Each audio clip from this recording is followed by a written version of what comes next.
Okay, guys, this is my mom. I'm going to be interviewing her about her God experience. So, Mom, tell us about your God experience.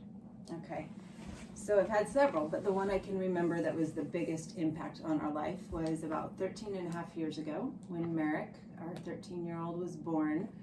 He was born about a week late, and he was almost 9 pounds, super healthy. And then within about 2 or 3 hours of birth, he started struggling and not being able to breathe, and everyone was really concerned at the hospital. And then within a few hours, he was being airlifted to UCSF, a specialty NICU in San Francisco, for PPHN, which is persistent pulmonary hypertension, where your lungs don't oxygenate and you can't live, obviously. So he was transferred there to do a heart-lung bypass and go on a high oscillating ventilator. So that started probably about 6-8 hours after he was born. And a week or two later, he was still on the ventilator. And I remember Trig and Matt, they were 3 and 5 years old, spent many 4-hour round trips driving to San Francisco to visit their little tiny baby brother in the ICU on a ventilator, trying to figure out how to get this guy's lungs to start working.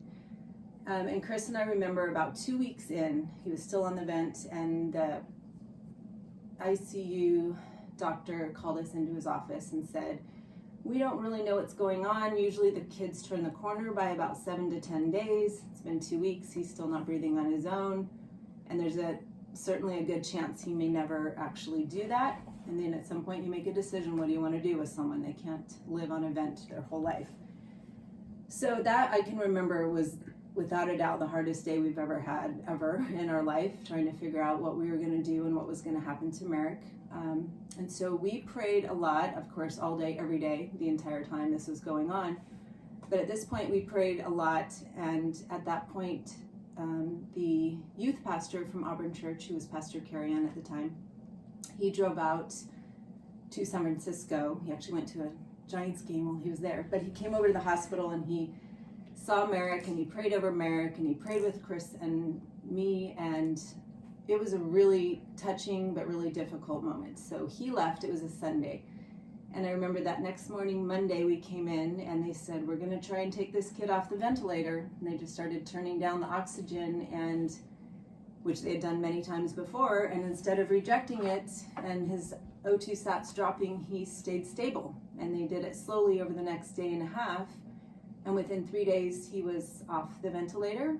2 weeks after that, he came home. So it was huge, that pivotal moment where we kind of came to terms with God. We're at this place where we have to make a decision, and we may lose this kid or he may come home and get to spend his life with our family. So we remember that. Chris remembers it very, very vividly. I'm not sure if Trig and Matt remember it specifically, but I think they remember the visits to the hospital many times. In fact, Matt has an actual funny statement he made because it was really cold in San Francisco in May and June, surprisingly. So do you remember what you said when you got there to visit him once? It's a cold place. Yep, he goes, "Here we are at the cold place again," because it was freezing cold. So anyway, that's one of many memories of God intervening. And sometimes he doesn't do it right away. He takes some time. And a couple weeks of waiting with a kid on a vent was really hard, but he had a plan and he came through, and he always listens. So we'll never forget that moment. That's the one I can think of right now. It's God's plan. That's right. God's plan. Mm-hmm. Okay, that's it.